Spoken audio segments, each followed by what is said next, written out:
Eh bien, écoutez, je vous propose qu'on commence. Bonjour à tous. Alors, ce webinaire sur l'actualité juridique, eh bien, tout de suite, je vais donner la parole à notre animateur en chef, Loïc Tournedouet, pour nous le présenter et présenter notre intervenante, Justine. Eh bien, bonjour à tous. Merci d'être présents aujourd'hui pour ce nouveau webinaire. Les habitués savent que nous traitons régulièrement, au moins une fois par an, les questions juridiques. Donc, c'est souvent à l'automne. Et donc, aujourd'hui, effectivement, nous accueillons Justine Poyot, qui est avocate au cabinet Littler France, qui travaille avec Sabrina Dougados, que certains ou certaines connaissent certainement. Elle va se présenter, elle va présenter sa structure et puis elle va vous faire un petit point un petit peu en 3 parties. En fait, on présentera, on gardera des temps de questions à peu près sur chacune des parties. Donc, vous pouvez poser vos questions dans le chat, en fait, et on va les relayer, les poser au fil et à mesure. Voilà, on démarrons. À toi, Justine. Bonjour à tous. Donc Justine Poyot, je suis avocate au sein du cabinet Littler France, qui est un cabinet spécialisé en droit du travail et qui a plus spécifiquement un pôle dédié aux acteurs de la formation, qui fait qu'on intervient sur tout le domaine et tout l'écosystème de la formation et tous les aspects juridiques qui peuvent s'y reporter. Le cabinet et Sabrina Dougados est membre du conseil d'administration du FOD et du bureau depuis de nombreuses années. Et on intervient en effet régulièrement sur ces actualités juridiques en la matière. Pour la matinée, en effet, on a 3 parties qui vont nous occuper. Un premier focus sur des actualités très spécifiques FOD, avec un certain nombre de sujets assez divers sur les dernières actualités du moment. Ensuite, on fera un focus sur la modification de certains dispositifs qui peuvent avoir un impact sur les organismes de formation et leur offre de formation à distance. On pense tout particulièrement aux nouveautés du moment sur le CPF et la modification de l'audit Calliope, des conditions d'audit. Et pour finir, on verra un petit peu des perspectives à venir pour la FOD à plus ou moins long terme, qui sont aussi des pistes intéressantes. Et comme on vous le disait, on prendra les questions du chat à la fin de chaque partie. Donc n'hésitez pas à intervenir. Pour commencer, tout d'abord, un petit rappel sur la notion et les conditions d'action de formation à distance, avec un distinguo finalement entre ce qui est prévu par le Code du travail et ce qui vient d'être précisé s'agissant de la fonction publique. On le verra dans un instant. Tout d'abord, le cadre posé par le Code du travail, c'est donc la possibilité de réaliser en tout ou partie des actions de formation à distance. On connaît bien ce principe maintenant. Et les 3 conditions qui sont posées par les dispositions réglementaires du Code du travail, avec l'assistance technique et pédagogique, l'information du bénéficiaire sur les activités pédagogiques à effectuer et leur durée moyenne, notion de durée moyenne qui est très importante, et les évaluations en cours ou en fin d'action de formation. Donc ça, c'est les 3 conditions qui nous sont posées par le Code du travail. Pour l'action de formation classique, entre guillemets, d'une manière générale, étant précisé que depuis la loi Avenir professionnel, on a les mêmes conditions pour tout ce qui relève de l'apprentissage, ce qui n'était pas le cas auparavant. Auparavant, on avait des conditions tout à fait spécifiques pour l'apprentissage. Aujourd'hui, on est sur les mêmes conditions, qu'on soit formation continue ou apprentissage. La petite spécificité, c'est que finalement, le Code du travail ne prévoit rien sur les conditions de mise en œuvre des bilans de compétences et des VAE à distance. Ça, c'est important de l'avoir en tête. Telles que les dispositions sont écrites, elles ne s'appliquent pas à ces 2 types d'actions spécifiques. Après, sur la VAE, tout ceci est quand même vocation à évoluer puisque, vous le savez peut-être, on a eu une réforme assez importante de la VAE en fin d'année dernière qui est en train d'être déployée, avec notamment l'intervention de France VAE qui va être finalement une interface numérique, une plateforme numérique qu'on peut déjà consulter en version bêta et qui permettra finalement un accompagnement et le suivi du parcours via cette plateforme dématérialisée. Sur la VAE, c'est intéressant de voir qu'il y a déjà un certain nombre de projets qui ont été déployés pour mettre en place des accompagnements de la VAE à distance avec finalement un certain nombre d'avantages. sur les accompagnements. Et là, je vais peut-être laisser Loïc nous dire quelques mots d'un livre blanc qui a été rédigé par le FOD très récemment, qui fait finalement un premier état des lieux de ces projets-là sur la mise en œuvre de la VAE à distance, en tout ou partie à distance, par un certain nombre d'acteurs.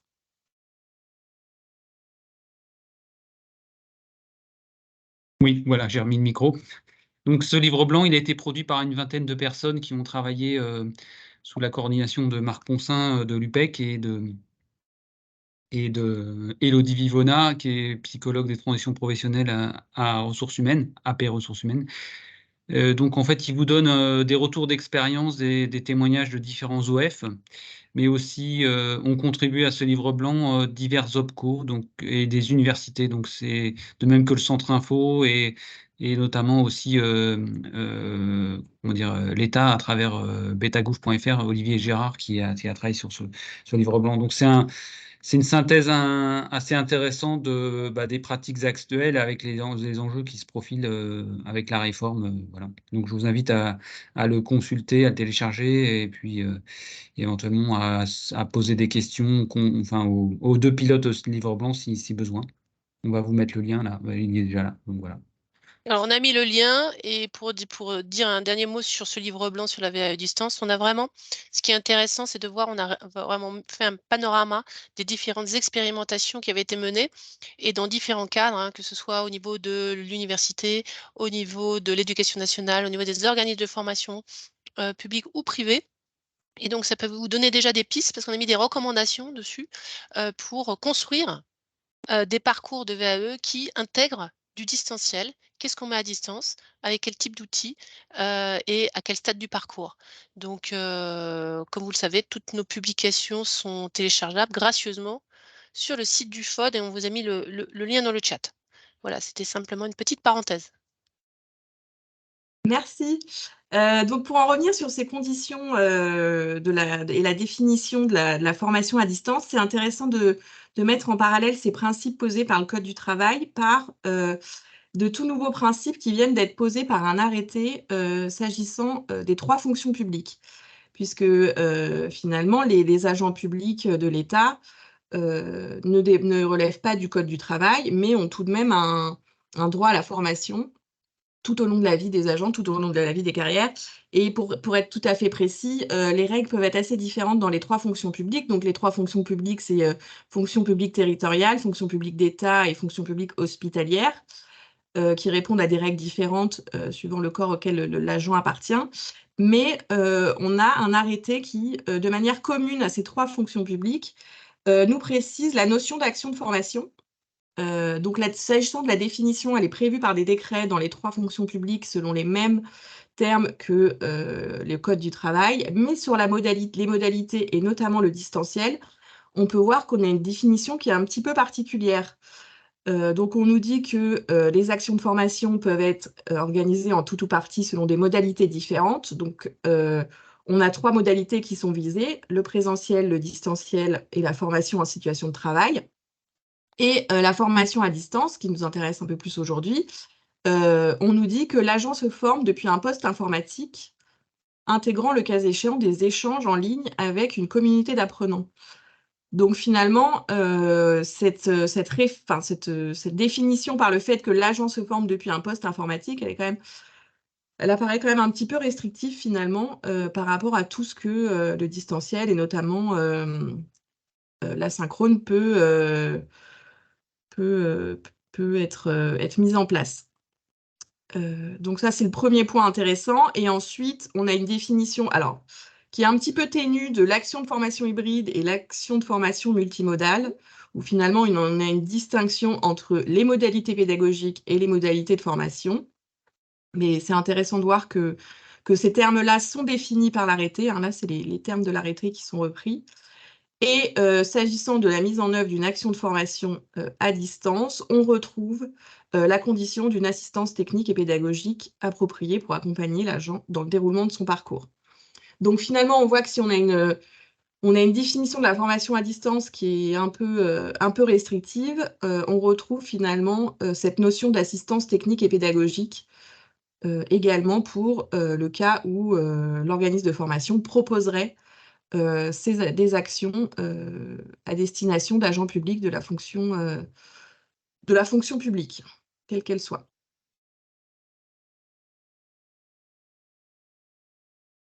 Sur l'actualité jurisprudentielle, on a eu cette année quelques arrêts qui sont assez intéressants. Tout d'abord sur la rédaction du contrat de formation professionnelle.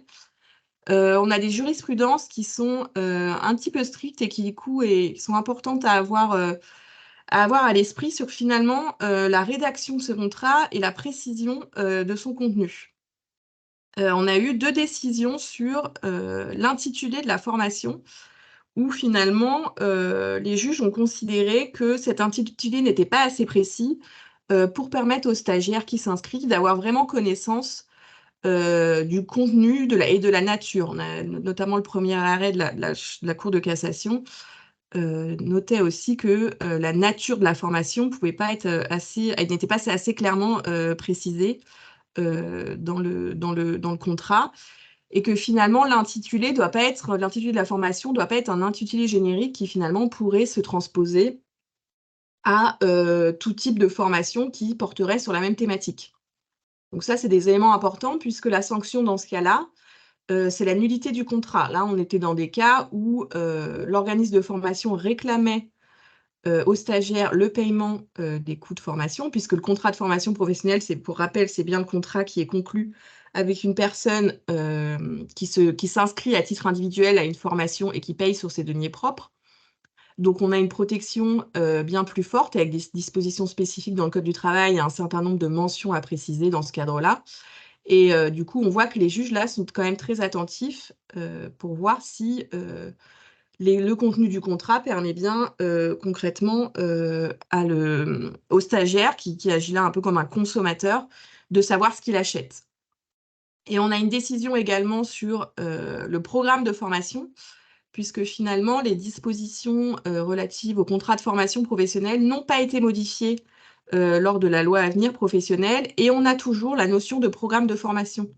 Alors que le programme de formation n'est plus visé selon ces termes s'agissant de la convention de formation professionnelle qui est, elle, conclue avec les entreprises.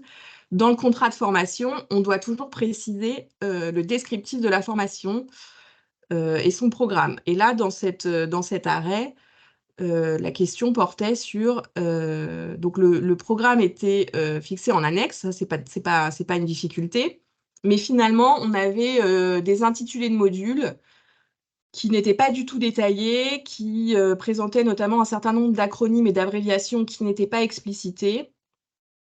Voilà, donc on n'allait pas au-delà finalement du détail des modules et de leur durée globale. Et voilà, les termes ont été considérés comme pas assez clairs, pas assez détaillés, et que la personne finalement ne savait pas vraiment, n'avait pas connaissance du contenu de sa formation, puisqu'il n'y avait pas de détails sur les matières, il n'y avait pas de lien, il n'y avait pas de générale seulement des modules. Donc ça, c'est sur ces premières jurisprudences qui, même si c'est pas non plus des arrêts de principe, hein, ça reste de l'appréciation au cas par cas, hein, mais c'est intéressant quand même de voir que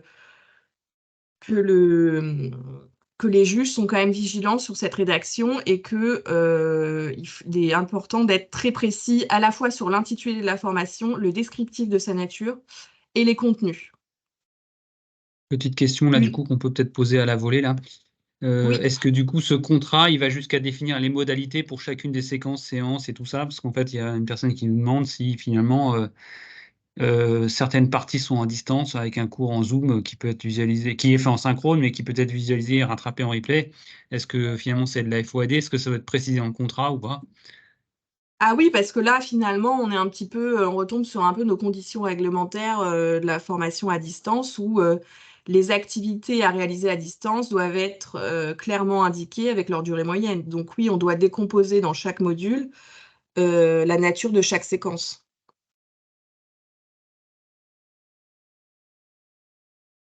Parfait. Une autre décision, alors là qui concerne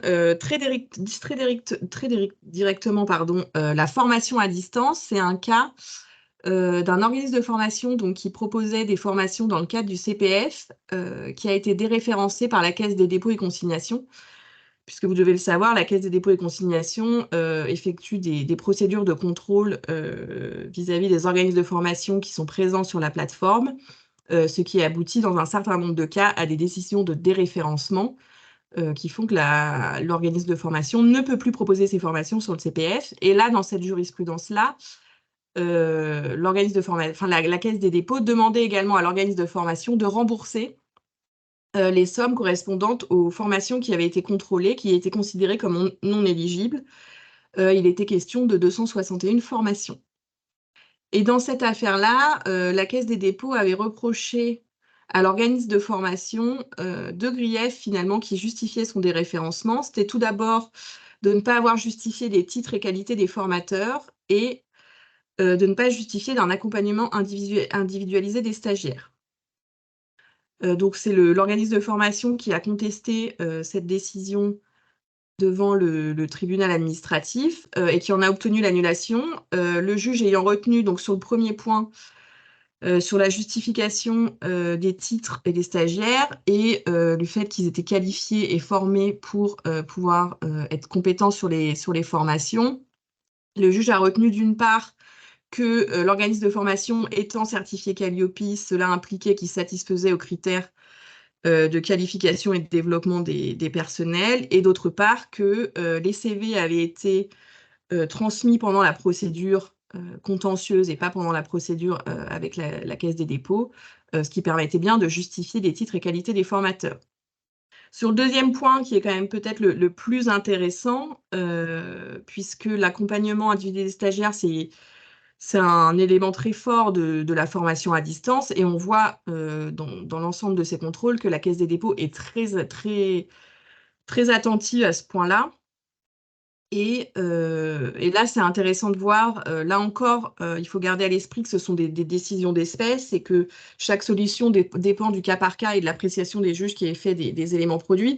Mais c'est intéressant de voir qu'ici, les juges ont retenu de manière très concrète que l'organisme de formation produisait un tableau qui recensait les interactions avec les stagiaires qui étaient réalisées par courriel et par téléphone, et que l'organisme de formation produisait un certain nombre d'éléments qui corroboraient le contenu de ce tableau.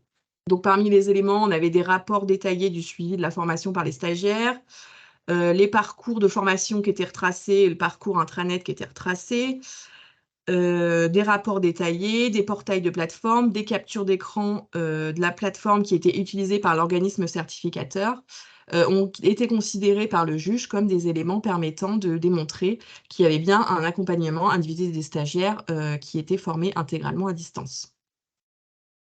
Donc voilà, c'est une illustration.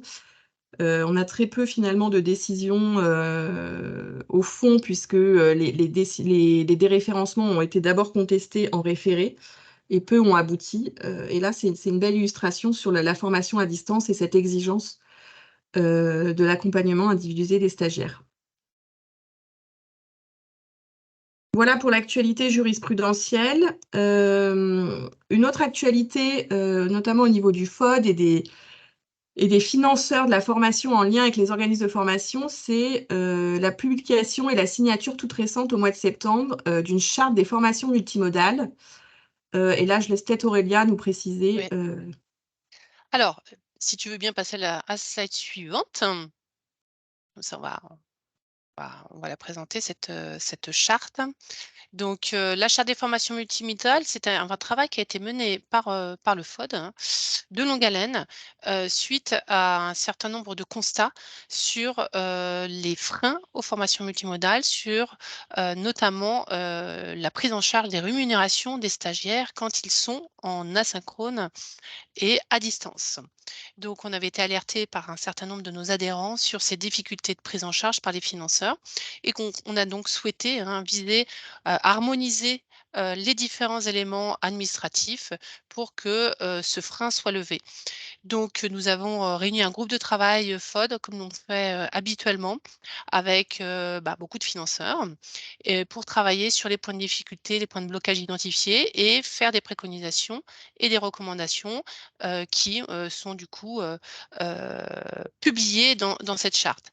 Les premiers signataires ont été pour nous Pôle emploi, Transition Pro Grand Est et puis les OPCO Atlas, AFDAS et Uniformation, et rejoint dans un second temps par Constructis et un ensemble d'organismes de formation. Donc, je cite et je salue l'AFPA, avec Loïc Tournenoy, qui est d'ailleurs notre animateur, les branches représentatives des organismes de formation, le Synovdes et les acteurs de la compétence, l'Institut Agro, le CNAM, le CNED, un ensemble d'adhérents du FOD pour justement apporter leur soutien à cette charte-là. Et puis bientôt, à l'occasion de notre CA, on aura aussi l'UMM qui signera la charte et France Université Numérique et Certif Pro.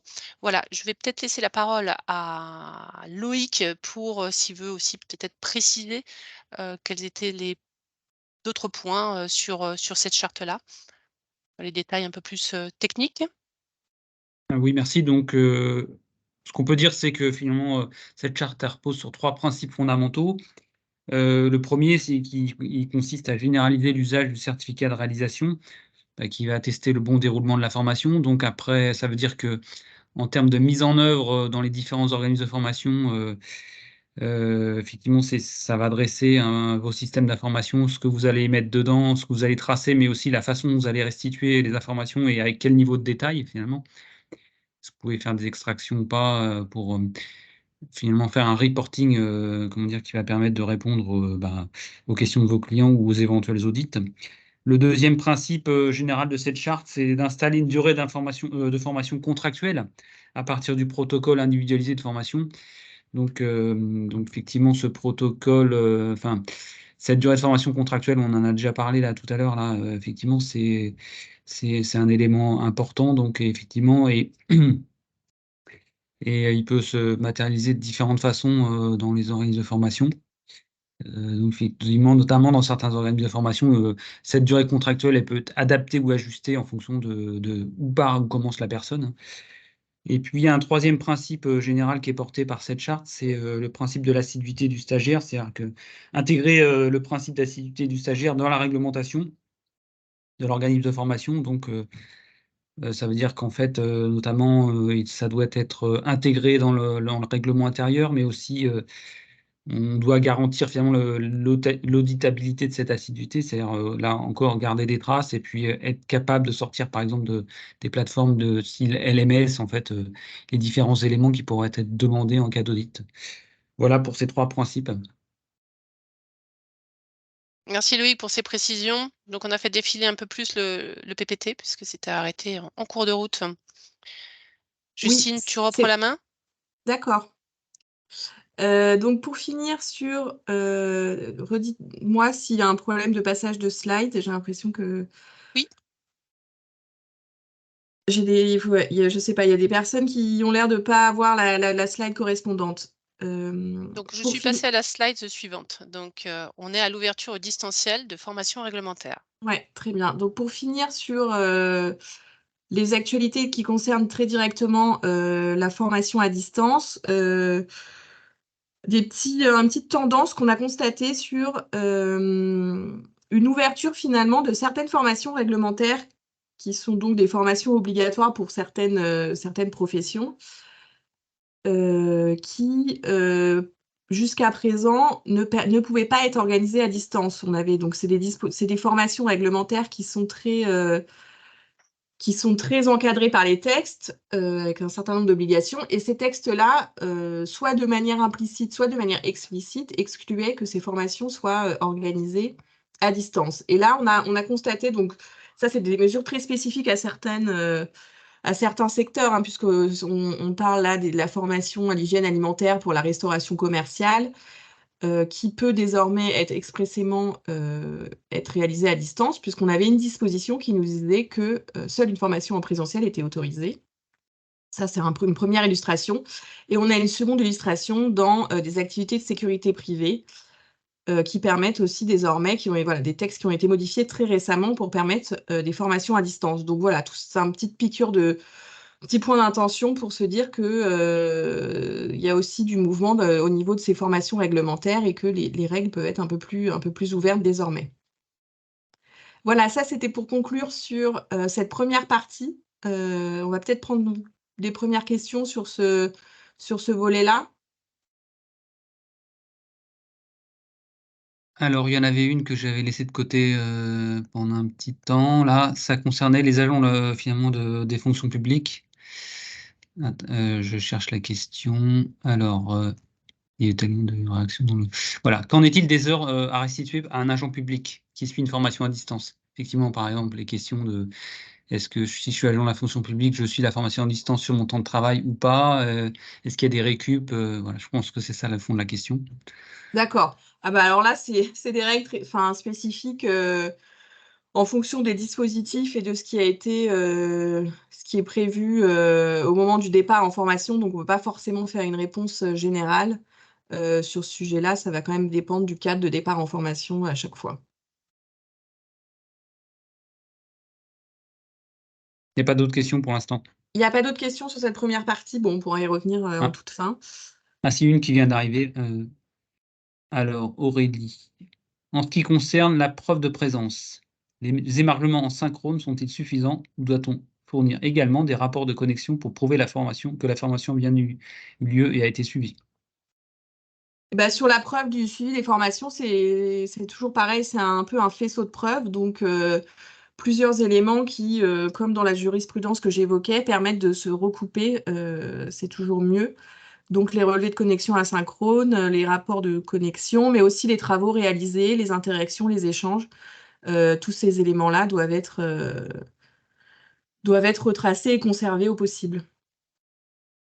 Donc, si je reformule, par exemple, même si on fait du digital en face à face avec du digital pendant la formation en présentiel, en face à face, c'est bien de signer la feuille d'émargement et en plus d'avoir les traces de connexion d'usage. Plus on a de preuves, mieux c'est. Tout à fait.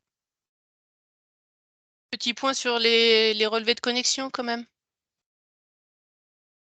Justine, qu'est-ce que tu penses des relevés de connexion, qui est un sujet récurrent qui revient tout le temps? Oui, et je sais qui est traité d'ailleurs dans les différentes productions du FOD. Les relevés de connexion, c'est bien, mais c'est pas suffisant. Voilà, puisque la personne peut être connectée et finalement faire autre chose. Elle peut être connectée pendant très longtemps et ne pas forcément suivre la formation. C'est pour ça que, voilà, comme je l'évoquais à l'instant, il faut coupler ces éléments-là avec d'autres éléments, type interaction, type travaux réalisés, etc. Merci Justine. Écoute, on va passer à la partie 2, parce qu'il y a encore Ouais, beaucoup ok. de choses à dire.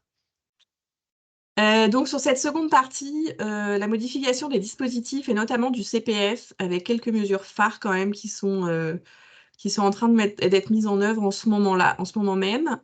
Vous avez dû en entendre parler, ce fameux reste à charge notamment dans le cadre du CPF, qui est désormais inscrit dans le Code du travail depuis la loi de finances pour 2023 qui a été adoptée en décembre dernier. Le principe est prévu dans le Code du travail qui nous dit que finalement, pour la mobilisation de son CPF, chaque titulaire devra y participer financièrement avec une participation qui pourrait être forfaitaire ou j'ai plus le terme, forfaitaire ou proportionnel, pardon, au coût de la formation. Étant précisé que ce reste à charge, ça c'est la loi qui le prévoit, serait exclu pour les demandeurs d'emploi et les salariés qui bénéficieraient d'un abondement au droit complémentaire de leur employeur. Les principes sont posés par la loi. Cette mesure a besoin d'un décret d'application pour entrer en vigueur qui n'a toujours pas été pris. On a eu un petit peu de communication, notamment du ministère du Travail, dans un premier temps par voie de presse, qui finalement a déclaré que puisque d'autres mesures de lutte contre la fraude et de lutte contre les abus avaient fait leurs effets dans le cadre de la mobilisation du CPF, il n'y avait pas d'urgence à prendre le décret d'application pour cette mesure qui a quand même fait beaucoup parler et qui a quand même été contestée sur le principe même de cette participation à la charge des titulaires. Aujourd'hui, on attend toujours le décret, donc ce reste à charge n'est toujours pas applicable, pour être très clair. Et très dernièrement, le ministère du Travail a précisé que le décret serait étudié à la fin du premier semestre 2024 en lien avec un accord national interprofessionnel sur les seniors. Donc, il devrait prévoir un certain nombre de points en matière de formation des seniors et de maintien dans l'emploi. Voilà, en lien avec ce dispositif-là qui doit être aussi réfléchi avec les partenaires sociaux. Donc, à date, pas d'entrée en vigueur de ce reste à charge. Autre nouveauté, vous avez peut-être été concerné si vous êtes sur le CPF, c'est une procédure de référencement renforcée par la Caisse des dépôts pour les organismes de formation pour pouvoir proposer leur formation sur le CPF. Donc cette procédure a été mise en œuvre en octobre dernier pour les nouveaux entrants. Et là, finalement, on a eu depuis le mois d'octobre de cette année, un an plus tard, on a eu une campagne de vérification finalement avec un certain nombre de pièces supplémentaires à produire par les organismes de formation pour justifier du respect d'un certain nombre d'obligations. Globalement, on est sur des obligations qui sont par ailleurs prévues pour les organismes de formation, hein, déclaration d'activité, Calliope, respect de la réglementation fiscale et de la sécurité sociale, remplir son BPF chaque année, bilan pédagogique et financier, être habilité par les organismes certificateurs pour la préparation des formations concernées. Donc, on est finalement sur une reprise des règles classiques. Le critère qui est un petit peu particulier, un petit peu inédit, c'est celui d'être en capacité technique et pédagogique de délivrer la formation. Ce qui peut interroger et qui finalement nous permet de faire le lien avec la sous-traitance qui va également être encadrée dans le cadre du CPF seulement, puisque finalement, à ce jour, le Code du travail ne traite absolument pas de la sous-traitance pédagogique, ce serait une nouveauté. Et là, le législateur est venu également encadrer le recours à la sous-traitance par les organismes de formation dans le cadre du CPF uniquement, avec pareil un principe qui est prévu par la loi et un décret qui doit être publié prochainement puisqu'on a le projet de décret. Ce projet de décret qui finalement encadre la sous-traitance de manière assez stricte, puisque les sous-traitants seraient soumis aux mêmes obligations que les organismes de formation référencés, ce qui a un impact notamment sur la certification Calliope, puisque à date, les sous-traitants, par principe, ne doivent pas être certifiés Calliope. Ils devraient l'être désormais, dans le cadre du CPF, avec une exception quand même pour les sous-traitants micro-entrepreneurs. Et sur le recours à la sous-traitance en tant que telle, on aurait un encadrement du dispositif avec la conclusion obligatoire d'une convention avec un certain nombre de mentions obligatoires qui seraient détaillées. Et concrètement, il faudrait préciser très précisément la mission du sous-traitant, ce qu'on lui confie et avec quels moyens notamment il va assurer la sous-traitance pédagogique. Finalement, on est sur les mentions qui ressemblent beaucoup aux mentions de la convention de formation. On aurait une interdiction de la sous-traitance dite en cascade, donc le sous-traitant ne pourrait pas à son tour sous-traiter. Et surtout, on aurait une limitation du recours à la sous-traitance pour l'organisme de formation principal par rapport à son chiffre d'affaires qu'il réalise sur le compte CPF. Donc là, ce sera précisé par un arrêté, il y aurait un pourcentage au-delà duquel l'organisme de formation ne pourrait pas recourir à la sous-traitance. Donc ce serait finalement la fin de la sous-traitance intégrale et des organismes de formation qui sont, entre guillemets, coquilles vides. Voilà pour les aspects réglementaires. Donc, on attend donc encore 2 décrets sur le reste à charge et sur la sous-traitance. Et au niveau des conditions générales d'utilisation de la Caisse des dépôts, c'est important de garder en tête qu'on a eu une modification, une énième modification, c'est la 10e, je crois, en mai 2023, des conditions générales d'utilisation et des conditions particulières des organismes de formation, portant notamment sur les cas de force majeure qui permettent aux titulaires du CPF et à l'organisme de formation d'annuler la formation sans pénalité. Voilà pour les modifications relatives au CPF. Autre dispositif qui a été modifié, ce sont les modalités d'audit de la certification Calliope par un arrêté de mai 2023, qui est d'une manière globale, sans rentrer trop dans le détail, qui renforce un petit peu les prérogatives de l'auditeur et les obligations de l'organisme de formation pour la réalisation des audits, audit initial, audit de surveillance et audit de renouvellement, avec la possibilité pour l'auditeur de demander un peu plus de documents, de vérifier plus d'éléments, et pour l'organisme, en parallèle, l'obligation de produire certains éléments. Par rapport à cette nouvelle arrêté, on a eu une mise à jour du question-réponse qui est édité par l'administration, qui est dédiée à la certification qualité des prestataires de formation, qui traite d'un certain nombre de cas, notamment les cas des organismes de formation multisites, le cas de l'apprentissage. Mais tout ceci n'a pas modifié les critères qualité et le référentiel qualité qui reste d'actualité. Donc, on n'a pas eu de refonte des critères qualité, notamment sur ce qui est distanciel. De ce point de vue, il n'y a pas d'impact. Et de ce fait, le guide du FOD, qui est dédié spécifiquement à la certification Calliope et à la formation multimodale, et qui précise un petit peu les éléments de preuve, est toujours d'actualité. Est-ce que, Loïc, tu veux nous en dire quelques mots?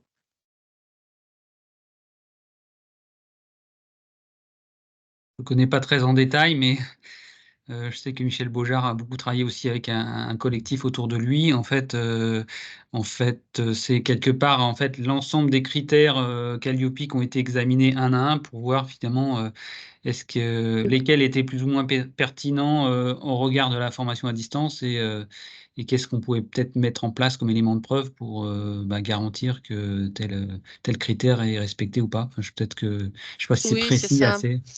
C'est ça, tout à fait, hein. C'est vraiment de dire, identifier dans Calliope un certain nombre de critères et d'indicateurs, et derrière de voir quel était l'impact pour des parcours spécifiquement multimodaux, et donner un certain nombre de recommandations, hein, dans le cas d'un audit ou un audit de surveillance, pour voilà, quelles sont les preuves, les éléments qu'on pouvait être amené à produire. Et puis, ça peut aussi servir aux certificateurs pour aussi mieux appréhender cette question un peu plus spécifique de dispositifs de formation multimodaux. Et effectivement, on a eu Michel Beaujard qui a beaucoup travaillé sur ce guide-là, Sarah Lamorandière aussi, je vois, qui est dans les participants également. Et nous avons eu également Myriam Henry de l'Aftral, qui sont vraiment des spécialistes de Calliope et des formations multimodales, qui nous ont aidés à faire ce guide. Donc, vous pouvez le télécharger, hein, sur le site du FOD. Très bien. Est-ce qu'on prend quelques questions avant de passer à la dernière partie sur les perspectives futures? Allons-y, on peut prendre quelques minutes.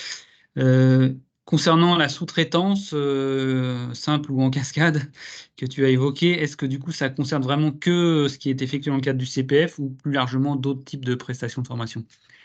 Non, alors là, on est bien sur une réglementation qui serait propre au cadre du CPF. On n'aurait pas de cadre particulier sur les autres dispositifs. Toutefois, je précise tout de même, parce qu'il y a parfois la confusion, la détention d'un numéro de déclaration d'activité par le sous-traitant est applicable en tout état de cause, hein. Ce n'est pas le décret sous-traitance spécifique CPF qui vient de le prévoir. La détention du NDA, c'est pour tous les sous-traitants dans tous les dispositifs. La spécificité qui est un petit peu plus impactante dans le cadre du CPF, c'est qu'on viendrait exiger aussi la détention de la certification Calliope pour les sous-traitants, sauf exonération des micro-entrepreneurs. C'est cette spécificité-là qui serait bien prévue que dans le cadre du CPF, parce que sinon, le principe de Calliope, et on a même un critère dédié, c'est de dire que c'est bien à l'organisme de formation principal, entre guillemets, de vérifier que son sous-traitant respecte bien les critères qualité, sans que ce sous-traitant n'ait lui-même à être certifié Calliope s'il ne porte pas de formation en direct. Sur une autre thématique, surtout l'application Mon compte formation et le référencement des offres de services ou des offres de formation. Effectivement, là, tout le monde n'a pas forcément peut-être le même niveau de connaissance par rapport à ces dispositifs. Ouais, je suis peut-être passée un peu vite. Il y a une question donc sur, voilà, par exemple, j'ai pas reçu de mail de la part de la CDC, est-ce que c'est normal ou pas? C'est quoi le délai moyen de traitement, par exemple? Est-ce qu'il y a des notifications à la fin ou au fur et à mesure? Pour être référencé, si on fait une demande initiale, alors les délais, ça peut quand même être plusieurs semaines, il me semble, hein. C'est assez variable, mais Mais c'est vrai que les services globalement de la Caisse des dépôts ont parfois du mal à absorber l'ensemble des procédures et à faire l'ensemble des vérifications. Donc c'est vrai que ça peut prendre un peu de temps. Une autre question plus générale, donc sur les différents nouveaux textes que tu as évoqués, là, on a une petite idée de quand ce qui pourrait sortir en 2024 ou pas Alors sur le CPF, le décret sous-traitance, on a un projet de décret qui est dans les tuyaux depuis un moment, donc à mon avis celui-ci devrait pas tarder à être publié, avec peut-être tout de même un petit délai d'entrée en vigueur pour justement ces questions de recours aux sous-traitants sur ce volet-là. Sur le reste à charge, ce serait pas avant le printemps. A priori, de ce qui a été annoncé par le ministère du Travail, le reste à charge, ce serait plutôt d'ici le printemps.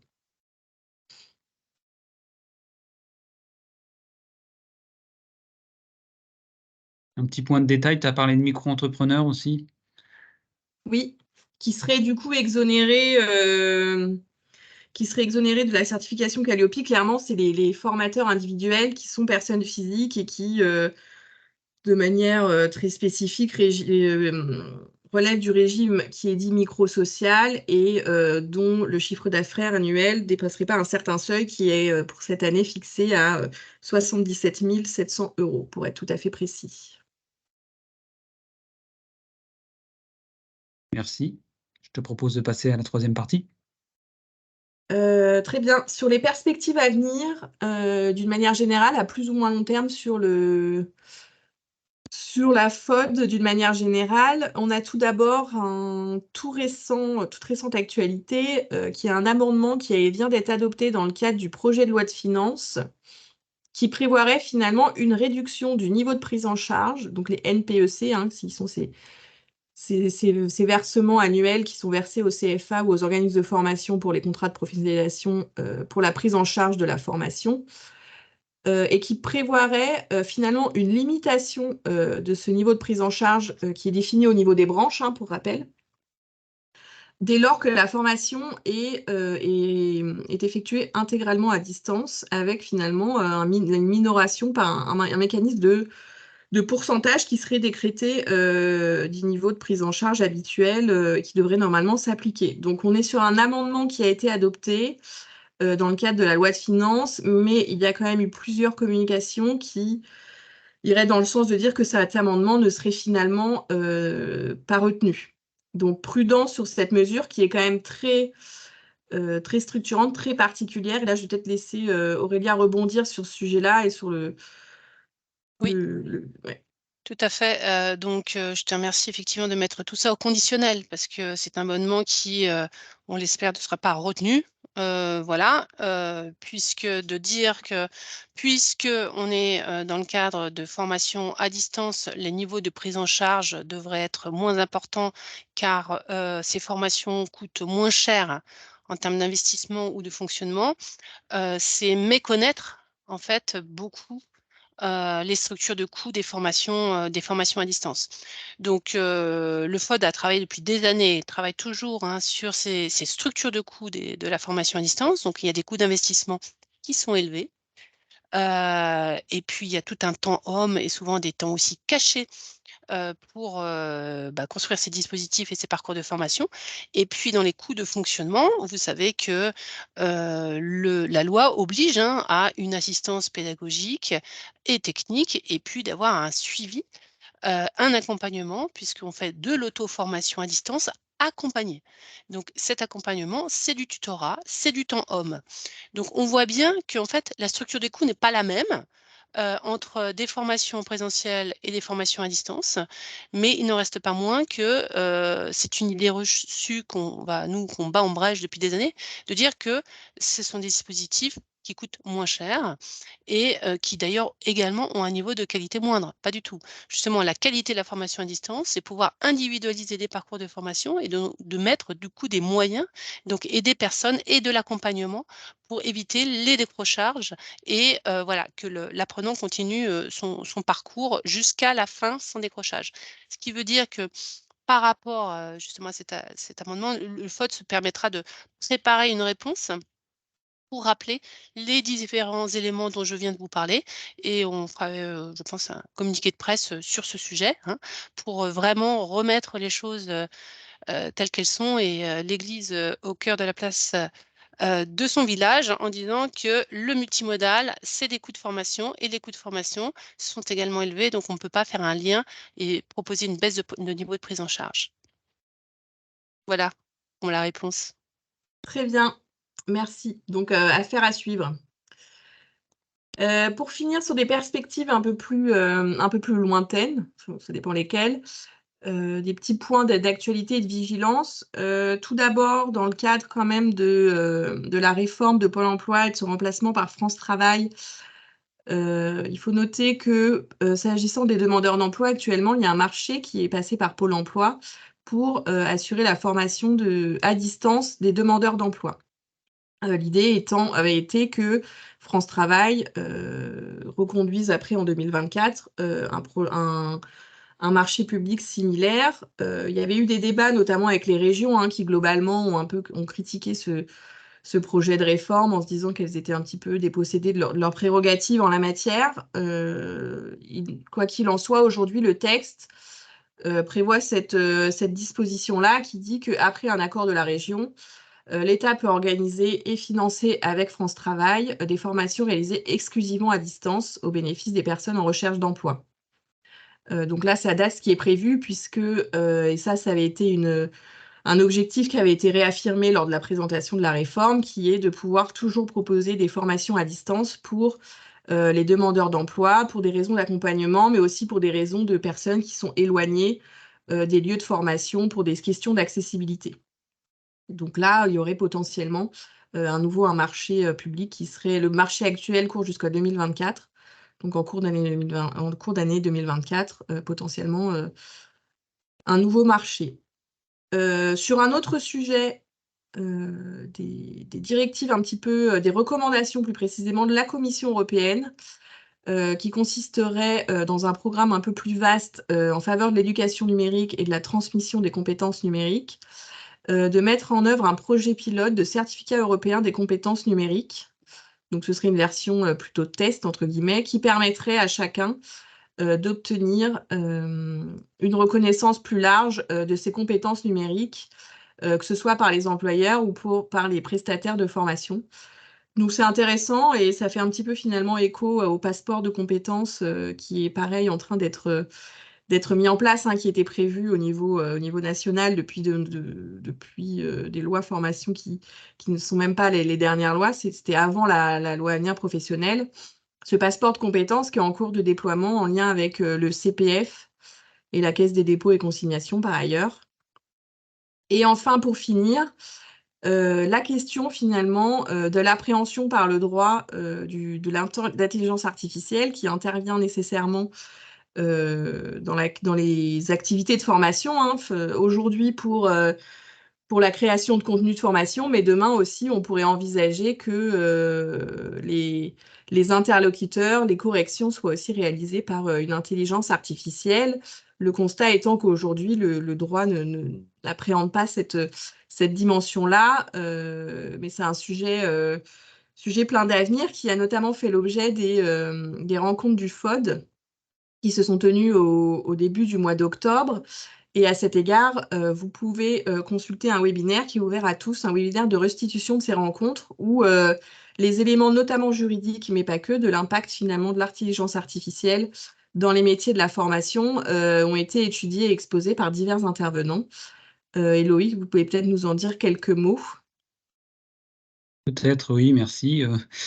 Donc, en fait, effectivement, l'intelligence artificielle, elle peut être abordée sous divers angles. En fait, sous l'angle pédagogique, en quoi elle permet de faire plus rapidement ou plus simplement des parcours, des ressources pour mes formations, en quoi elle me permet de mieux accompagner l'apprenant dans son parcours d'apprentissage, en quoi elle revisite un peu les modèles économiques, quels sont aussi les problèmes éthiques sous-jacents. Voilà, ces différentes thématiques qui ont été abordées aux rencontres ont toutes donné lieu à des productions, à des restitutions qui sont disponibles pour les adhérents.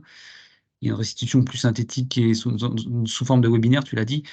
Et effectivement, on peut imaginer qu'on va certainement l'année prochaine lancer des groupes de travaux pour aller prolonger tout ça au FOD, en fait.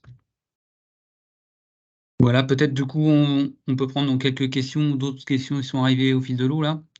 Oui, Si tu juste veux bien. un petit Oui, point sauf peut-être si tu as- pour rappeler Oui. avant la masterclass qui a Ah lieu, oui, Aurélia.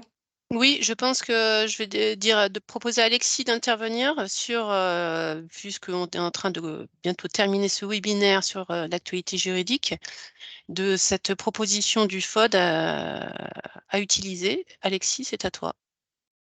Si, avec plaisir de vous présenter la prochaine masterclass du FOD. On a initié cette année un cycle de 4 masterclass. On a fait la stratégie d'hybridation. On a continué avec le choix des outils LMS et outils auteurs. Et le 15 novembre, on a le plaisir de se retrouver au sein du cabinet Littler pour la maîtrise de la réglementation de vos formations digitales. Il faut bien comprendre qu'une masterclass du FOD, c'est une journée de travail avec laquelle vous allez collaborer avec vos pairs qui auront soit les mêmes problématiques, soit le même type de structure et obtenir des conseils des experts.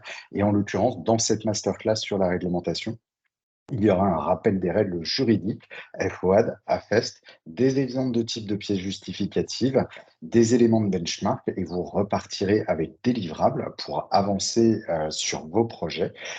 Concernant ce sujet, ce sera le 15 novembre 2023 en présentiel à Paris. Je vous pousse le lien qui est déjà présent Et euh, je crois qu'il dans reste quelques le places, c'est chat. ça? Il reste Il encore reste quelques places? encore 5 places Voilà. aujourd'hui.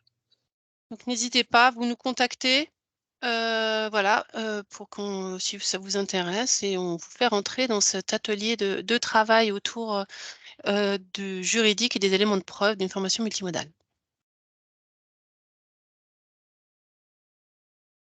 merci Alexis. On a 7 minutes pour quelques petites questions qui sont arrivées dans le chat, là, si vous voulez bien. Ouais. Une que je trouve assez originale, je ne sais pas si elle se pose souvent. Dans le cas où les participants sont ensemble dans une même salle, mais où le formateur est à distance, est-ce qu'on parle de FOAD? Enfin, que dit la loi par rapport à ça? Alors, la loi ne nous le dit pas précisément, mais il me semble que le principe de la formation à distance, c'est quand le formateur et l'apprenant ne sont pas dans un même lieu simultanément. Donc, si là, on serait bien dans un cas de formation à distance, puisque le formateur n'est pas au même lieu que les apprenants, même si eux sont réunis.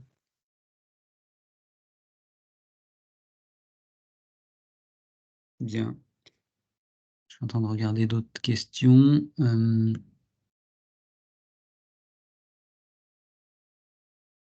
Donc, il y a eu pas mal d'échanges dans le chat avec des précisions sur les questions auxquelles tu as déjà répondu, sur les questions d'entrepreneurs, d'auto-entrepreneurs, de micro-entrepreneurs, et aussi sur différents textes de loi, en fait. Voilà, Il me Ah, semble qu'il y avait une question sur la modification des conditions générales d'utilisation de la CDC et notamment les cas de force majeure, ah oui, qui sont quand même admis de manière très large par la Caisse des dépôts, qui faisait une référence à la jurisprudence, enfin au cas reconnu par la jurisprudence des cours et tribunaux français, mais on voit quand même qu'elle va un petit peu plus loin. Euh, pour illustrer, concrètement, le stagiaire, il peut évoquer un arrêt maladie ou une hospitalisation ou celle d'un proche, ascendant, descendant. Le refus de l'employeur du congé de formation qui avait été d'abord autorisé, l'interruption des transports, un accident ou un décès du stagiaire lui-même ou d'un proche, et un retour à l'emploi entre le moment de l'inscription et de la sortie théorique de formation. Et du côté de l'organisme de formation, donc il y avait l'empêchement d'utiliser les locaux en cas de catastrophe naturelle, d'incendie ou de dégradation, l'accident, le décès, la maladie ou l'hospitalisation du formateur, l'interruption des transports là également, et une procédure de sauvegarde ou de liquidation judiciaire de l'organisme de formation. Donc voilà, on a une énumération quand même assez précise des cas qui permettent d'annuler d'un côté comme de l'autre les formations sans tomber sous le coup des pénalités.